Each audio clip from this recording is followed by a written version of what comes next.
নমস্কার বন্ধুরা, দিদিনস কিচেনে জানাই আপনাদের অনেক অনেক স্বাগত। কেমন আছেন সবাই? আশা করি সবাই খুব ভালো আছেন। তো আজকে আমি এমনই একটা রান্না নিয়ে চলে এসেছি। এই রেসিপিটি আপনারা বাড়িতে থাকায় খুব কম উপকরণ দিয়ে আর কম সময়ের মধ্যে বানিয়ে ফেলতে পারবেন। তো আজকে আমি বানাবো কেএফসি স্টাইলের চিকেন। আর কেএফসি স্টাইলের এই ক্রিস্পি চিকেন বানানোর জন্য এখানে আমি নিয়েছি একটা মিডিয়াম সাইজের বোল। আর এই বোলটার মধ্যে আমি নিয়েছি মোটামুটি ওই 500 গ্রামের মতন চিকেনগুলো কিন্তু আমি পিস পিস করে নিয়েছি পকোড়ার মতন। আপনারা চাইলে কিন্তু চিকেনগুলোকে লেগ পিসও করে নিতে পারেন, লেগ পিস চিকেনেও আপনারা করতে পারেন। লেগ পিস চিকেনেও খুব ভালোই হবে। কেএফসি চিকেন লেগ পিস চিকেনই মোটামুটি ভালোই হয়। এরপর এখানের মধ্যে দিয়ে দিলাম 1 চামচের মতো হলুদ গুঁড়ো, 1 চামচ লঙ্কার গুঁড়ো, 1 চামচ ধনে গুঁড়ো আর 1 চামচ জিরে গুঁড়ো। এবার দিয়ে দিচ্ছি পরিমাণ মতো নুন, আর তার সাথে দিয়ে দিচ্ছি 1 চামচের মতো সয়া সস।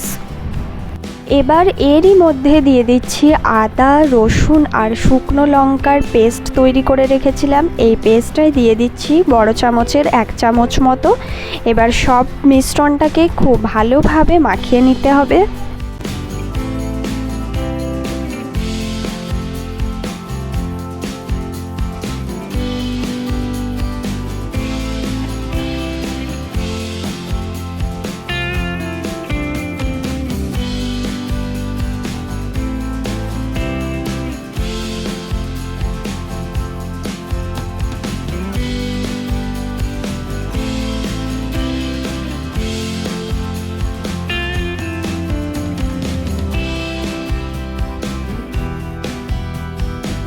মাখানো হয়ে যাওয়ার পর আমি এখানে নিয়েছি 2টো ডিম। যেরকম চিকেন সেরকমভাবে ডিমটা আপনারা নেবেন পরিমাণ করে। তো এখানে 500 গ্রাম চিকেনে আমি 2টো ডিম নিয়েছি। 2টো ডিম নাও লাগতে পারে, একটু কমও লাগতে পারে। তো 2টো ডিম আমি এখানের মধ্যে ফেটিয়ে নিচ্ছি।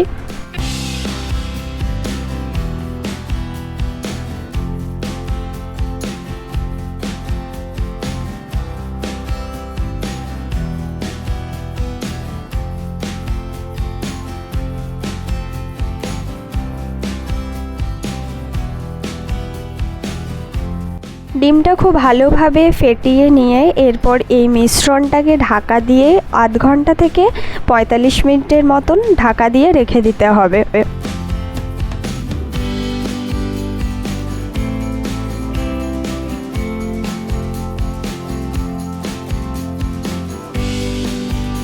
এবার একটা প্লেটের মধ্যে এখানে আমি নিয়ে নিচ্ছি পরিমাণ মতো কর্নফ্লাওয়ার, আর তার সাথে নিয়ে নিচ্ছি বড় চামচের 2 চামচ মতো ময়দা।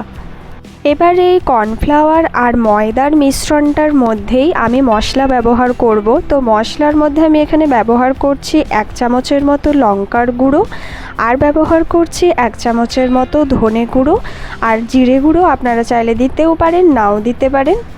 আমি কিন্তু জিরে গুঁড়োটা এখানে ব্যবহার করেছি টেস্টের জন্য। এবার এই মিশ্রণটাকে খুব ভালোভাবে মাখিয়ে নিতে হবে। পুরো মিশ্রণটা ভালোভাবে মাখিয়ে নিয়ে এটাকে রেখে দিতে হবে 5 মিনিটের জন্য। এবার গ্যাসের মধ্যে কড়াই বসিয়ে কড়াই খুব ভালোভাবে গরম হয়ে এলে এর মধ্যে দিয়ে দিতে হবে সাদা তেল। সাদা তেলটা এমনভাবেই দেবেন যাতে পুরো ডুবো ডুবো করে ভাজা যায়। ডুবো ডুবো করে ভাজা না গেলে কিন্তু এটা ভালোভাবে ক্রিস্পি হবে না। এরপর চিকেনের পিসগুলো একে একে এই কর্নফ্লাওয়ার আর ময়দার মিশ্রণে ভালোভাবে মাখিয়ে নিতে হবে। এবার এটা আমি দুভাবে ব্যবহার করব। একবার মাখিয়ে নিয়ে আবার ব্যাটারটার মধ্যে হালকা ডুবিয়ে আবার একবার মাখিয়ে নিয়ে তারপরে তেলে ভাজবো।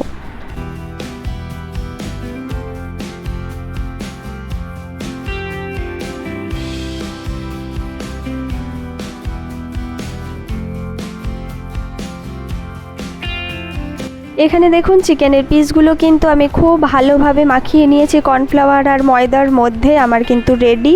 এবার কড়াইয়ের তেল গরম হয়ে এলে এর মধ্যে একে একে চিকেনের পিসগুলো আমি এটার মধ্যে ছেড়ে দেব, আর তারপরে উল্টে পাল্টে ভালোভাবে লাল লাল মতো করে ভেজে নেব। আমি খুব একটা লাল করিনি, একটু সাদা সাদা মতোই রেখেছি। কিছু চিকেন লাল লাল ভেজেছি, কিছু চিকেন সাদা সাদা রেখেছি। সাদা সাদাটা দেখতে বেশ ভালোই লাগছে, কিন্তু হ্যাঁ, ভালোভাবে লো ফ্লেমে ভালো করে ভাজতে হবে। আপনারা কিন্তু একদমই এটা বেশি আঁচে ভাজবেন না, তাহলে পুড়ে যাওয়ার চান্স থাকবে। একদম লো ফ্লেমে ভাজবেন। দেখুন মোটামুটি কিন্তু আমার এখানে চিকেন ক্রিসপি রেডি হয়ে গেছে পুরো KFC স্টাইলে।